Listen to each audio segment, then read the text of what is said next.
Oi, gente. Vamos falar sobre a nossa querida Júlia Lopes de Almeida e a sua obra A Falência.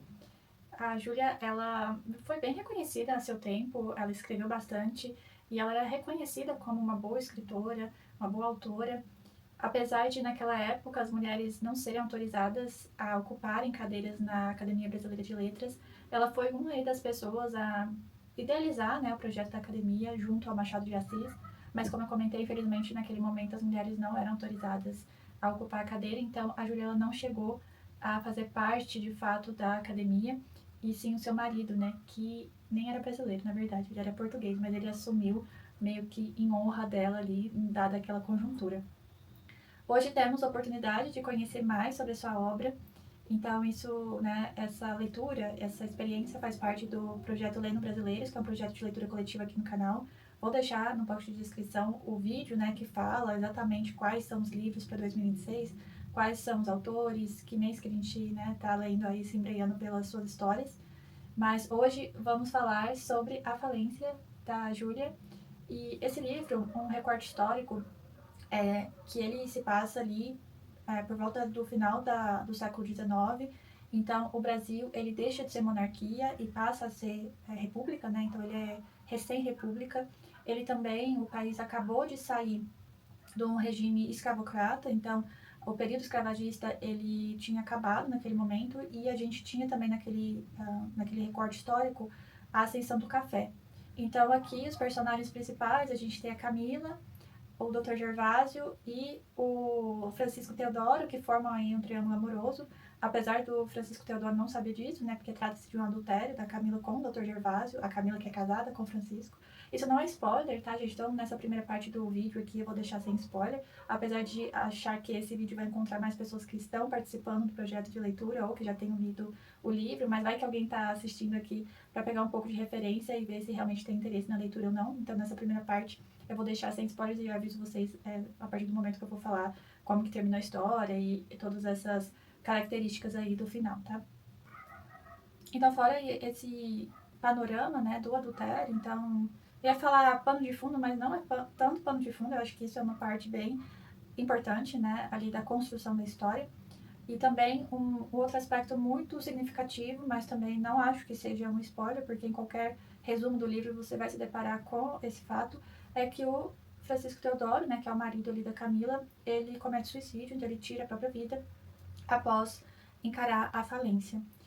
E, bom, gente, o Francisco Teodoro, ele é um português, ele conseguiu fazer fortuna no Brasil, sendo né, por meio do comércio do café, então sendo um comerciante, né, ali no segmento do café.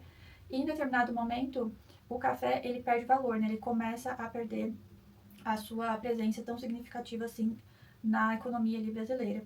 Então, ele cai o preço, né, vertiginosamente, então o preço cai bastante. Só que não foi só isso, gente. O Francisco Teodoro, ele faz algumas decisões muito erradas em relação às finanças, e a gente vai falar um pouco mais sobre esses aspectos e o que fez ele chegar a esse tipo de decisão. Trazendo aí mais o panorama de fundo, né, então a gente tem aí um período da recém-república, então você tem pessoas conversando bastante sobre isso. Então você tem as pessoas que elas defendem a república e elas preferem que a, a família, né, real até então tenha sido expulso, e não, elas acreditam que esse foi o melhor caminho mesmo. Tem outras que não tanto, não concordam tanto com esse aspecto, mas essa discussão de fundo. Também a gente tem uma discussão, principalmente por meio da Catarina, que é uma personagem não central, mas ela é um contraponto ali às questões sociais, quando a gente pensa nas mulheres, né, como as mulheres também faziam parte ali daquela sociedade. E a gente entende também a Catarina como esse contraponto de defendendo, né, que as mulheres possam ter mais opinião, mais voz, que elas possam se colocar em relação ali o seu dia a dia com outros homens, né, colocar a sua opinião, isso que eu quero dizer. Então, ter mais presença, né, ser mais ouvida. Então, a Catarina ela é um bom contraponto em relação a isso. A Camila, ela faz um papel mais tradicional daquela época de cuida da casa, né, das festas ali para a sociedade, para receber os convidados do marido, prepara os filhos, né, cuida dos filhos, enfim. Apesar de, no contraponto também bem forte da Camila, que ela comete adultério ali com o Dr. Gervásio por muitos e muitos anos. Bom, a falência, né, que é o nome, o título do livro, o título ele traz essa carga financeira, né, então uma falência de fato financeira que o Francisco ele acaba tendo, mas a gente consegue ver essa falência moral também, né? Olha tudo que eu comentei da configuração da família, né? E a Camila, gente, ela começa a trair o Francisco desde o começo do livro. E é uma coisa muito escrachada, assim, debaixo dos olhos dele. Então, é muito estranho ele não ter percebido, sabe? Ou não querer perceber. Talvez seja esse o fato, né? Pode ser uma possibilidade também. Ele só fechava os olhos e fingia que nada estava acontecendo. Porque todo mundo em volta percebia, né? Todo mundo sabia. Mesmo que as pessoas não verbalizassem assim no dia a dia, mas a história, a gente tem contato com isso, que as pessoas sabiam, né? E quem faz mais uma crítica e fala mais diretamente com a Camila sobre esse assunto é o filho dela, o Mário, né? Então tem algumas passagens muito emblemáticas aqui no livro que ele confronta ela, né? Falando que isso não é uma coisa, um exemplo, uma coisa boa de se fazer, né? Ainda mais que ela tinha 3 filhas, né? Então ela tem 2 gêmeas, né? 2 meninas mais novas, uma outra mais velha e a mais velha toca violino, e isso vai ser importante também para como ela vai se desenvolver no final da história. O papel das mulheres e como as mulheres elas eram encaradas ali na sociedade é um aspecto muito forte da obra. Assim como a gente tem ali repetidas vezes, né, apesar do Brasil já ter saído do período escravagista, a gente ainda tinha muitos resquícios do racismo, né, presente na sociedade. Nós temos muito isso, mas também a parte das mulheres, como as mulheres elas eram entendidas ali naquela sociedade, é um tema perene na obra. Assim. Então a gente acompanha a história tendo contato várias e várias vezes com a questão do racismo, né, que apesar do Brasil não ser mais ali um país escravocrata, a questão do racismo ela estava muito enraizada ainda ali no convívio, né, das pessoas, no jeito que elas se referiam às pessoas negras, e também de outro lado, como as mulheres elas eram vistas e como elas agiam perante a sociedade, como a sociedade as enxergava, é um tema muito presente. Eu diria que é o tema principal da obra, com esses outros contextos assim adjacentes, né? Porque fazia muito parte da parte histórica mesmo, né? Do que estava acontecendo ali naquele período que passa a história.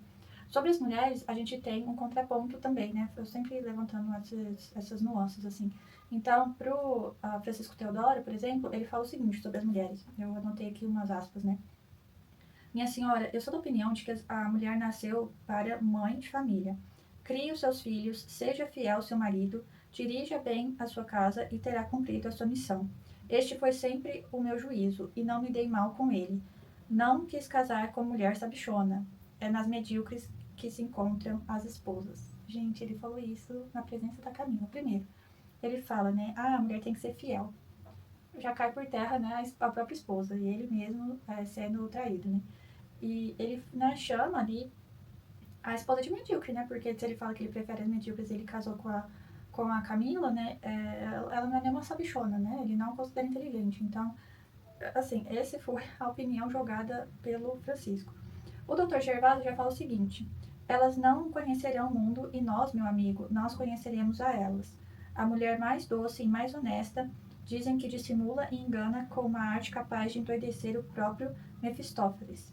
E aí o Mefistófeles, né, para quem não sabe, é uma figura demoníaca, né, e da tradição literária europeia, e é uma manifestação do mal mesmo, né, é um servo, um aliado aí do Lúcifer, né, e aí a gente tem esse contraponto também entre eles. A gente também tem o Rino, que é um outro homem, um personagem aqui da história, que ele é um marinheiro, ele é mais livre, ele não tem tanta essa percepção minimizando, né, a capacidade da mulher.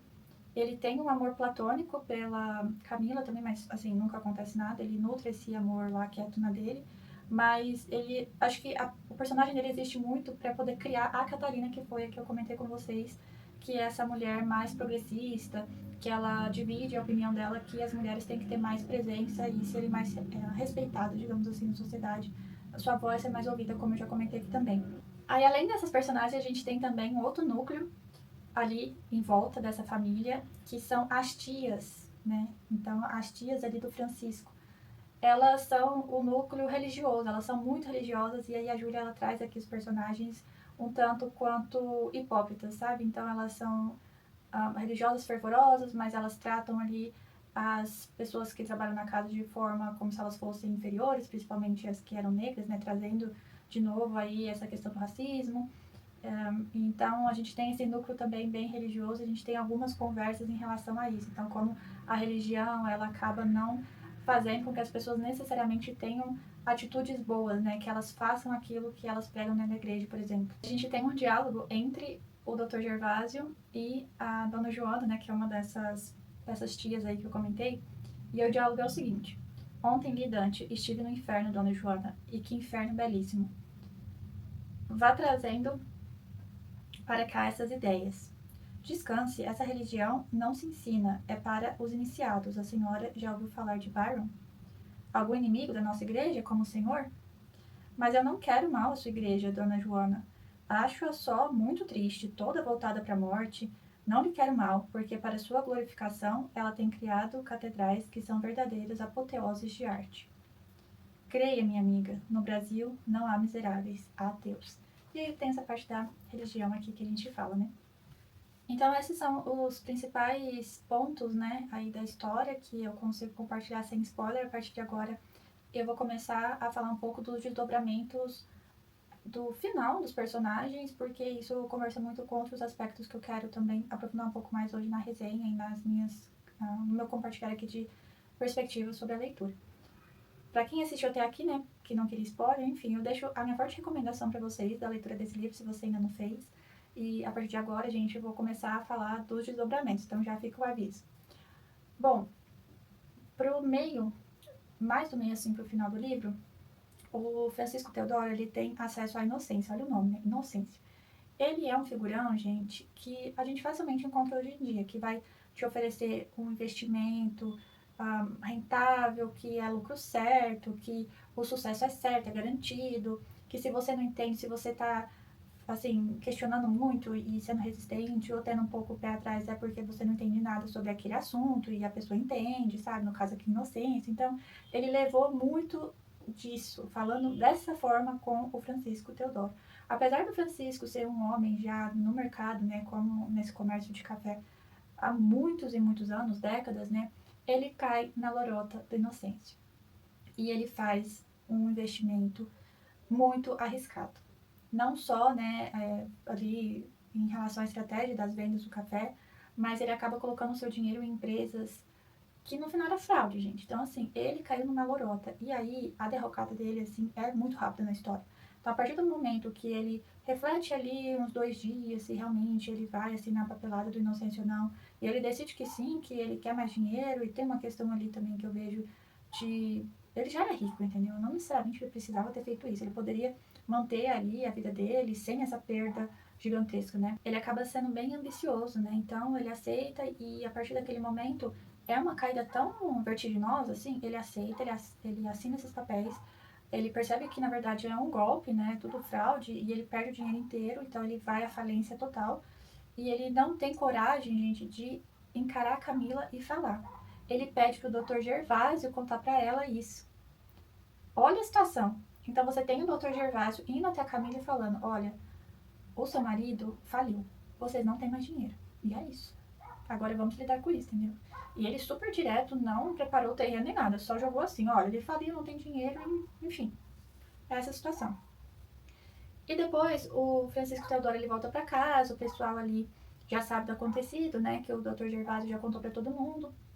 E o Francisco ele vai tomar uma sopa e depois ele sobe lá pro escritório dele e fica, né, remoendo isso, matutando ali sobre essa situação. Relembra, né, de familiares dele que também tiraram a vida. E ele vai remoendo ali realmente essa situação toda, né? E como ele se deixou levar, né? Ele, que era uma pessoa tão experiente, se deixou levar. E aí ele tem vários pensamentos diferentes. Uma hora ele se culpa, né? Ele fala, pensa que ele foi muito burro de ter aceitado isso. Depois ele culpa as pessoas que, na verdade, falavam antes que esse Inocêncio era uma pessoa muito esperta e tal. E depois do acontecido, falou, nossa, ele é um charlatão, né? Enfim.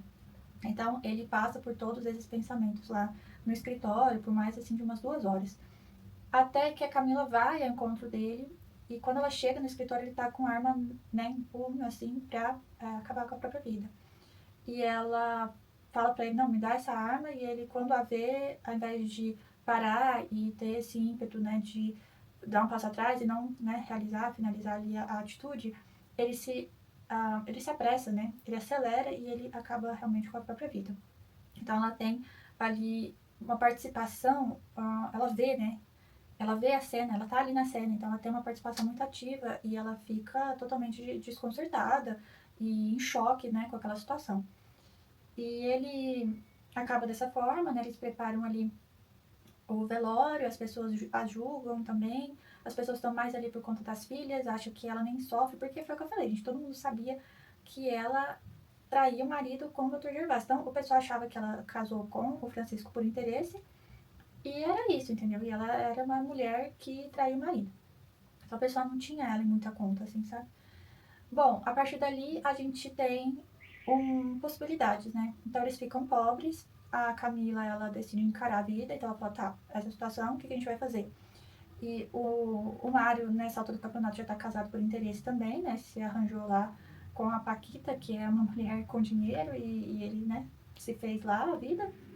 E a Camila, ela pega ali todo mundo que trabalha na casa dela, os filhos, e eles todos vão para uma casa que o Francisco tinha dado, né, pra sobrinha ali deles anteriormente, e eles vão morar nessa casa bem menor e tal.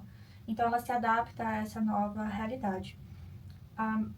A filha dela depois trabalha, né, começa a dar aula de violino, por isso que eu falei que casava muito com o jeito que as coisas foram se desdobrando e as mulheres, elas foram tomando protagonismo na vida mesmo, até o momento que a Camila, ela até considera, né, uma sugestão do próprio filho de casar com o Gervásio, porque como eu comentei com vocês, o filho sabia do caso dela com o Dr. Gervásio, e ele falou, olha, vocês viveram até agora assim, por que agora não casa, né? Em tese ele é solteiro e você tá viúva. E ela vai até o encontro do Dr. Gervásio para poder fazer essa sugestão, né? E aí, gente, assim, quem já leu, eu, né, pressuponho que você que tá aqui já leu, você tá participando de um projeto de leitura, você já leu esse livro em algum momento.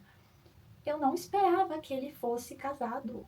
Assim, a cena que a esposa dele tá na rua, né? E ele tá com a Camila e eles têm um momento muito estranho, que a Camila fica com ciúme, mas ele e essa mulher, eles não chegam nem a conversar, eles se veem assim na rua e ele tá passando com a Camila, eles, né, seguem a vida, seguindo o que eles estavam fazendo. A Camila fica um período muito enciumada, mas assim, essa mulher é a esposa dele. Eles se casaram em algum momento. Ninguém ficou sabendo, ninguém falava sobre isso, todo mundo achava que ele era solteiro, inclusive a Camila, isso foi um golpe para ela, um golpe assim nas costas, inimaginável. E aí, naquele momento, ela segue a sua vida sozinha mesmo. E, assim, sendo um protagonista ali da sua vida, sem depender de algum homem, alguma coisa assim. Então, termina dessa forma, né? Ela não tem uma derrocada, assim, ainda maior, ou as pessoas não atacam de forma ainda majorada, né, em relação a esse assunto. Então, ela segue ali a vida, a filha dela vai trabalhar, as pessoas ali seguem ao seu caminho. E assim termina a história. Eu fiquei, na hora que falou assim, na hora que ele falou, né, sou casada, eu falei, meu Deus, eu realmente fiquei em choque, assim, eu não esperava, isso eu não previa, assim, que ele fosse casado, a gente não esperava mesmo. Mas a gente tem esse final aí escrito, idealizado pela Júlia, que eu achei que no final realmente faz todo sentido mesmo pra história, pro que a autora, né, se propôs a contar pra gente, os assuntos que ela propôs debater ali por meio da sua obra e trazer, né, refletir, enfim. Gostei muito, acho que vocês puderam perceber, né, se não perceberam, tô deixando aqui ainda mais claro que eu gostei muito dessa leitura. E recomendo demais. Se por algum motivo você ficou aqui, né, só pra ver mesmo o desenrolar aqui da história, você não liga pra spoiler, leia. Acho que nada tira a experiência da própria leitura. Se você participou do projeto de leitura Lendas Brasileiros, né, nosso primeiro livro aí lido, a gente se vê super em breve aí no livro número 2, que vai ser o 15. Então, logo mais, em abril, a gente conversa sobre o 15. Muito obrigada, gente, por ter assistido até aqui. Até mais.